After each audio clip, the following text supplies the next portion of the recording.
안녕하세요. 예루살렘의 왕으로 입성하십니다. 오늘 본문은 누가복음 19장 28절에서 40절입니다. 29절 예수께서 올리브산 근처 벳바게와 베다니에 가까이 이르셨을 때 두 제자를 보내시며. 올리브산을 언급하신 것은 스가랴 14장 14절에 그날이 오면 주께서 예루살렘의 동쪽에 있는 올리브산에 서 계실 것이다 라고 메시아가 종말론적으로 임하는 장소, 또 메시아를 기다리는 유대인들의 궁극적 기다림의 장소이기 때문입니다. 30절 말씀하셨습니다. 반대쪽 마을로 가거라. 그 마을에 들어서면 아직 아무도 탄 적이 없는 새끼 나귀 한 마리가 매어 있을 것이다. 그것을 풀어서 끌고 오라. 아무도 탄 적이 없다는 것은 신성한 목적을 위해서 예비한 짐승을 의미합니다. 이것으로 볼 때 예수께서 예루살렘에 입성하시는 것이 이스라엘을 해방하시고자 하는 정치적 목적이 아닌 평화의 목적을 이루시기 위함임을 알 수 있습니다. 구원을 베풀며 공의와 평화로 다스리실 평화의 왕으로 들어가시는 겸손의 모습으로 나타내십니다. 31절 누가 왜 풀어가느냐고 물으면 주께서 필요로 하신다고 하라. 원문을 보면 그것에 주께서 필요로 하신다 하고 나귀의 진짜 주인은 나귀의 소유주가 아니라 만물에 대한 권세를 가지신 예수님 자신임을 밝히십니다. 그럴 때 나귀의 소유주는 소유권을 포기하고 그 권리를 내어줄 것을 말씀하신 것입니다. 예수님의 말씀 자체가 지닌 능력만으로 충분했습니다. 제자들에게 필요한 것은 단지 그 말씀에 대한 절대 믿음과 순종뿐이었습니다. 35절 36절 그들은 예수께로 나귀를 끌고 와서 자기들의 겉옷을 던져 나귀 등에 얹고 예수께서 타시도록 했습니다. 사람들은 예수께서 가시는 길 위에 자기들의 겉옷을 깔아드렸습니다. 이것은 예수와 관련된 당시의 분위기를 잘 드러내고 있습니다. 예루살렘 입성 직전 이미 예수님은 다윗의 자손 곧 오실 메시아로 공개적으로 선포된 것입니다.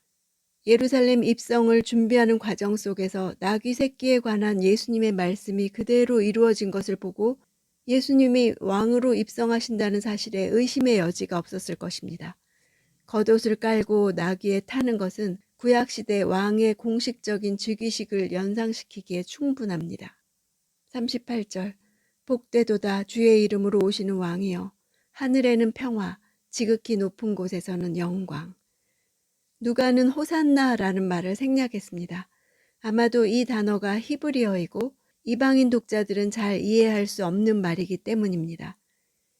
다윗의 자손이라는 말도 생략했는데 보다 유대적인 개념보다 좀 더 일반적인 왕의 오심이라는 개념으로 바꾼 셈입니다.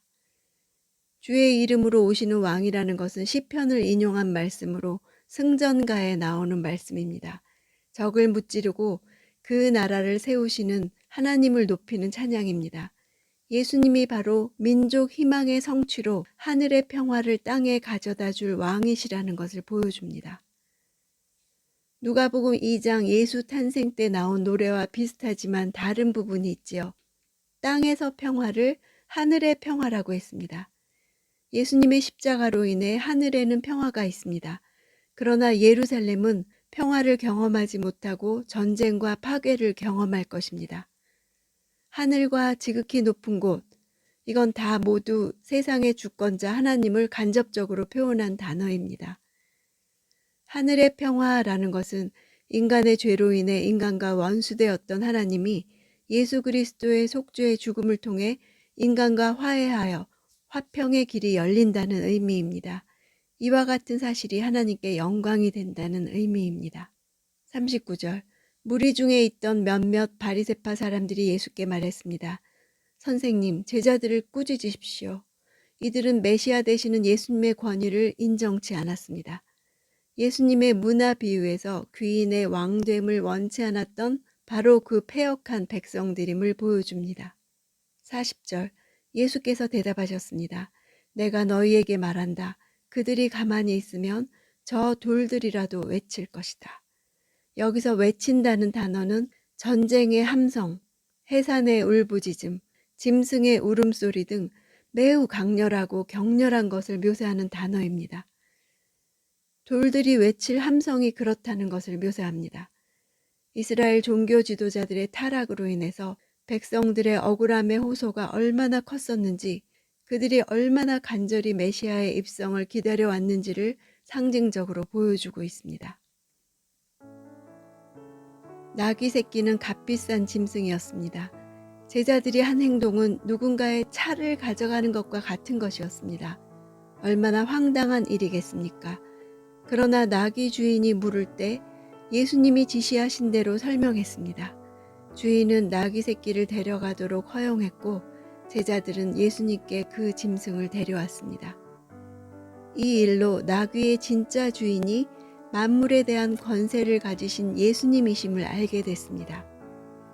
제자들에게 필요한 것은 예수님의 말씀에 대한 절대 믿음과 순종뿐이었습니다. 예수님의 말씀에 그런 권위가 있다는 것을 알 때 순종할 수 있습니다.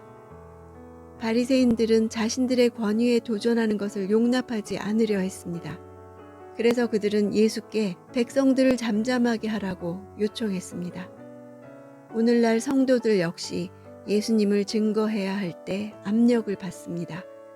그러나 예수님이 누구이신지 진정으로 안다면 억제할 수 없이 소리치며 찬양할 수 있습니다. 그렇게 예배한 적이 언제입니까?